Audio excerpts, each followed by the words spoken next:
Bienvenue dans ce deuxième module concernant les risques de noyade. Et merci encore de votre intérêt pour la prévention et les gestes de secours d'urgence à mettre en œuvre pour les tout-petits.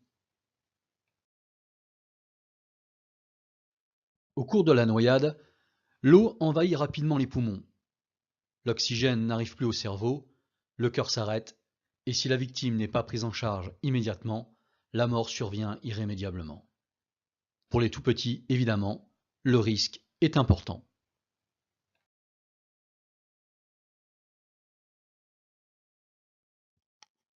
Un enfant peut se noyer en très peu de temps, dans une faible hauteur d'eau et sans faire de bruit. La vigilance permanente est par conséquent indispensable lors des baignades et des jeux d'eau. Il est également conseillé d'apprendre à nager aux enfants dès que cela est possible.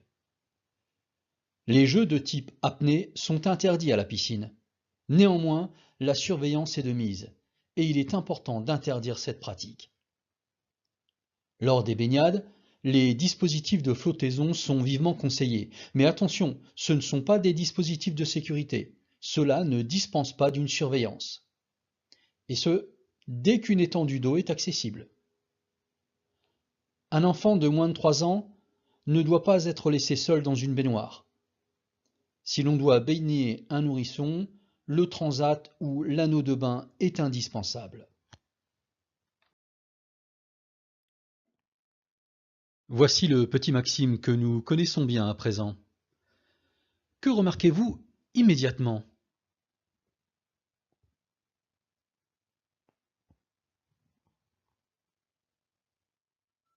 Oui, vous avez deviné. Il n'est pas équipé de brassard de flottaison, et cela est contraire à toutes les règles de sécurité. Les règles de sécurité, vous vous en doutez, sont extrêmement simples. Il ne faut pas laisser sans surveillance les enfants en présence d'une étendue d'eau. Il faut leur apprendre à nager dès que possible. Il faut s'assurer que les protections, je pense aux brassards ou aux bouées, ont été mises en place et éventuellement équiper les étendues d'eau des protections adéquates.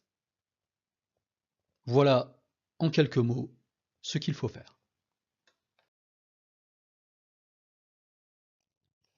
À présent, à vous de me dire si ces affirmations sont vraies ou fausses. Un enfant peut se noyer en quelques secondes. Oui, c'est vrai. Un enfant peut se noyer dans quelques centimètres d'eau. Oui, encore une fois, l'affirmation est vraie, nous l'avons vu tout à l'heure. L'enfant crie toujours 3 fois avant de couler. Non, c'est faux. Nous avons vu que l'enfant peut se noyer en silence. Un enfant qui sait nager peut être laissé sans surveillance. Non, bien sûr, c'est faux. Il faut toujours assurer une surveillance.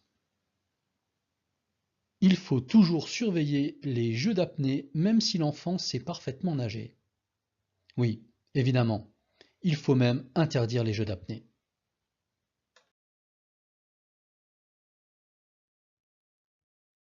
Évoquons maintenant, si vous le voulez bien, les points clés concernant les risques de noyade.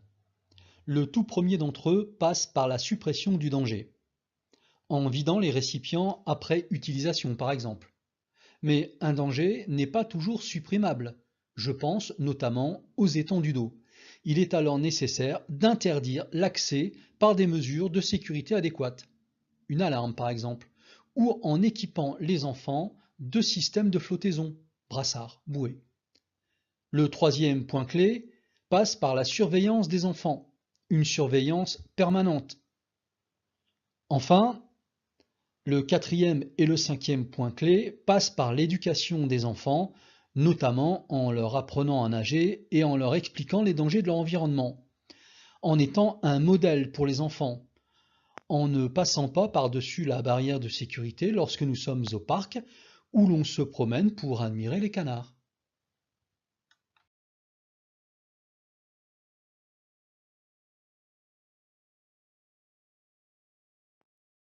Le module concernant les risques de noyade est à présent terminé. Le prochain module portera sur les risques de chute. Merci de votre attention.